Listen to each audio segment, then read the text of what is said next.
নমস্কাৰ। বিজেপিক পৰাজয় কৰিবৰ বাবে কক্ৰজ পাৰ্টিৰ জন্ম হৈছে নেকি? নে বিজেপিক সত্তাৰ পৰা মানে শাসনৰ গাদীৰ পৰা উঠাবৰ কাৰণে বা ৰাজনীতিক দলক পৰাজয় কৰিবৰ কাৰণে কক্ৰজ পাৰ্টিৰ জন্ম হৈছে নেকি? এই কথাষাৰ প্ৰত্যেক নৱপ্ৰজন্মৰ মুখে মুখে এতিয়া চৰ্চাৰ এটা আলোচনা হৈছে। আপুনি য'তেই দুই তিনিজন নৱপ্ৰজন্মই কথা পাতি আছে, তেওঁলোকে এবাৰ হ'লেও মুখত আপুনি শুনিবলৈ পাব যে কক্ৰজ জনতা পাৰ্টি। কক্ৰজ জনতা পাৰ্টিয়ে এতিয়া এটা ভাল পদক্ষেপ বা ট্ৰেণ্ড এটা লৈছে।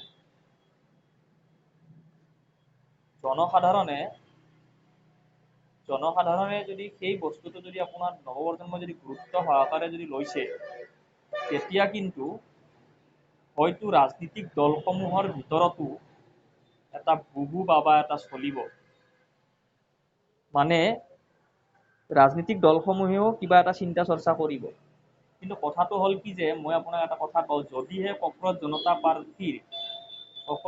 পাৰ্টিয়ে যদি আকৌ সেই নতুন প্ৰজন্মক বাদ দি আকৌ বেলেগ দলৰ মানুহক যদি কিবা কাৰণত তেওঁলোকে যদি দলটো গঠন কৰে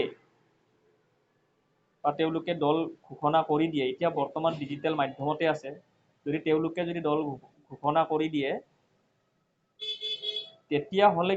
তেতিয়াহ'লে যদি ভালকে কথাখিনি ভালকে মনোযোগেদি শুনিব, যদি সেই একদম পুৰণা মানুহখিনি বেলেগ দলৰ পুৰণা মানুহক যদি আপোনালোকে যদি কক্ৰজ পাৰ্টিয়ে যদি ল'ব বিচাৰে, তেতিয়া কিন্তু শুভ লক্ষণ নহ'ব। অসমত বৰ্তমান সেই লোৱা নাই, মানে সেই ট্ৰেণ্ডটো লোৱা নাই কক্ৰজ পাৰ্টি। দুই এজন মানুহৰ মুখে মুখে যেতিয়া চৰ্চাৰ কেন্দ্ৰবিন্দু হৈছে, তাৰ মানে লাহে লাহে এই কক্ৰজ জনতা পাৰ্টিৰ কথাটো বিয়পি পৰিব, এই কথাটো সঁচা।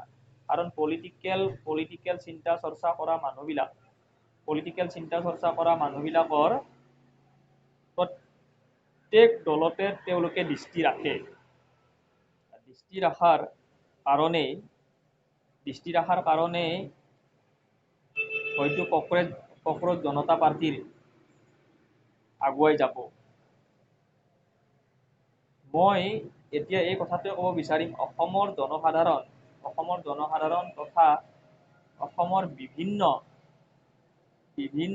পলিটিকেল পাৰ্টিত যিসকল নৱপ্ৰজন্মই জড়িত হৈ আছে, সেই নৱপ্ৰজন্মবিলাকেও একগোট হৈ আচলতে কক্ৰজ জনতা পাৰ্টিনো কি ক'ব বিচাৰিছে, কেনেকুৱা পদক্ষেপ ল'ব বিচাৰিছে, সেই বস্তুটো যদি আলোচনা কৰা যায়, তেতিয়াহ'লে আপুনি লক্ষ্য কৰিব যে হয়তো দেশৰ এটা ভাল বাতাবৰণৰ সৃষ্টি এটা হ'ব পাৰে। কক্ৰজ জনতা পাৰ্টিৰ যদি চিন্তা চৰ্চা যদি সমগ্ৰ ভাৰত তথা সমগ্ৰ নৱপ্ৰজন্মই যদি চিন্তা কৰে, তেতিয়াহ'লে কক্ৰজ জনতা পাৰ্টি কিন্তু ভাৰতত কিন্তু এটা ভাল ফলাফল দেখুৱাব।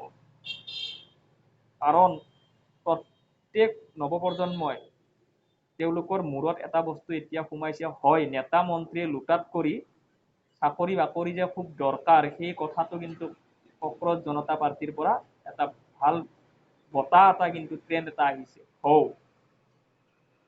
চাকৰি বাকৰিৰ ক্ষেত্ৰত যদি আমি আলোচনা কৰোঁ, মই বাৰে এই কথাটোৱে কওঁ, প্ৰত্যেক ঘৰতে যদি চাকৰি দিয়া যায়, তেতিয়াহে মানে এটা সুবিধাজনক কথা হ'ব।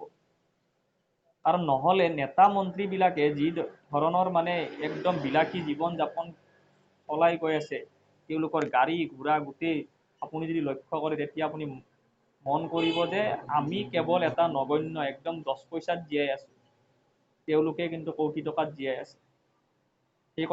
এই কথাষাৰবিলাক কিন্তু জনসাধাৰণৰ মানে য়ং জেনেৰেশ্যন, মানুহে জেনজিক বিশ্বাস নকৰে, এই কথাটো ভুল। য়ং জেনেৰেশ্যনে কিন্তু সলাই দিব। আগতে দল সংগঠন বহুত আছিল, সৰু দল সংগঠন, অমুক দল তমুক সন্থা অমুক তমুক, এতিয়া কিন্তু কি জানেনে, এতিয়া মানে এনেকুৱা এটা ছ'চিয়েল মিডিয়াৰ এটা মানে ঢৌ, এই ঢৌটো মানে আপোনাৰ 10 মিনিটত মানে জনসাধাৰণে বুজি পায়। বয়সস্থ লোকসকলৰ ক্ষেত্ৰত অলপ বেলেগ হয়। এতিয়া এই প্ৰশ্নটো যদি মোক কয় যে তেনেহ'লে হেৰিত কি হ'ল, গুৱাহাটীৰ জেনজিৰ কি হ'ল, এই কথাটোৱে জনসাধাৰণে মানে চিন্তা কৰিব। ভুল হৈছে, শুধৰণি কৰিব লাগিব। ক'ত কি হৈ আছে, প্ৰথমতে জাতিগত ব্যৱস্থাটো তেওঁলোকে বাদ দিব লাগিব। যিসকল ব্যক্তিয়ে কেৱল জেনজি মানে নতুন প্ৰজন্মক লৈ চিন্তা চৰ্চা কৰে, তেওঁলোকে জাতিগত ব্যৱস্থাটো খুবেই একেবাৰে পাহৰি যাবই লাগিব। জাতিগত ব্যৱস্থা যেতিয়া পাহৰি যাব, তেতিয়াহে মানে তেওঁলোকে আগবাঢ়ি যাব পাৰিব।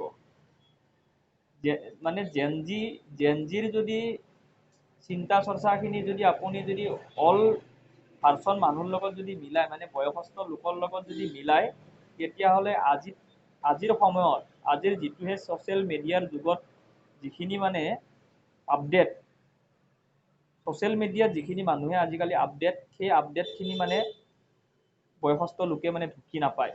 মোৰ অনুভৱ সেইটো, আৰু নাপাবই। কিয় নাপাব, কাৰণ আজিৰ মাধ্যমটো খুব দ্ৰুত, খুব স্পীড।